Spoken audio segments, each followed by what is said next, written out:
রক্ষীরা তখন বালক প্রহ্লাদকে হোলিকার হাতে তুলে দেয়। হোলিকা নিজে সেই বরপ্রাপ্ত চাদর গায়ে জড়িয়ে প্রহ্লাদকে কোলে করে জ্বলন্ত আগুনের মধ্যে বসে পড়ে। সেই ভয়ঙ্কর আগুনের কুণ্ডতে বসেও প্রহ্লাদ হরিনাম করতে থাকে। ওম নমো নারায়ণ, ওম নমো নারায়ণ। সেই নাম যেন চারিদিকে প্রতিধ্বনিত হতে থাকে।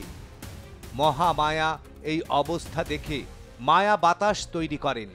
সেই বাতাসে হোলিকার চাদর উড়ে গিয়ে প্রহ্লাদের গায়ে জড়িয়ে যায়।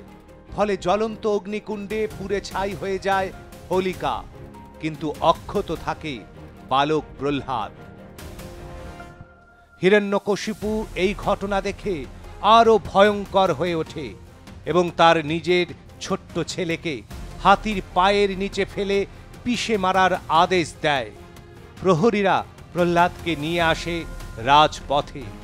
রাজপথের দুই ধারে প্রজারা ভিড় করে দাঁড়িয়ে আছে ভক্ত প্রহ্লাদের আশ্চর্য ক্ষমতা দেখার জন্য। প্রহরীরা প্রহ্লাদকে রাজপথের মাঝখানে বসিয়ে দেয়। রাস্তায় বসেও প্রহ্লাদ নিশ্চিন্তে হরি নাম জপ করতে থাকে। ওম নমো নারায়ণ, ওম শ্রীকৃষ্ণ, ওম নমো গোবিন্দায়। বালক প্রহ্লাদকে এমন অবস্থায় দেখে প্রজাদের চোখে জল এসে যায়। ভক্ত প্রহ্লাদের এই বিষ্ণু ভক্তি দেখে আকাশ থেকে দেবতারা পুষ্প বৃষ্টি করতে থাকেন। হিরণ্যকশিপু অট্টহাসিতে ফেটে পড়ে। সেই হাসিতে কেঁপে ওঠে স্বর্গ, মর্ত্য, পাতাল।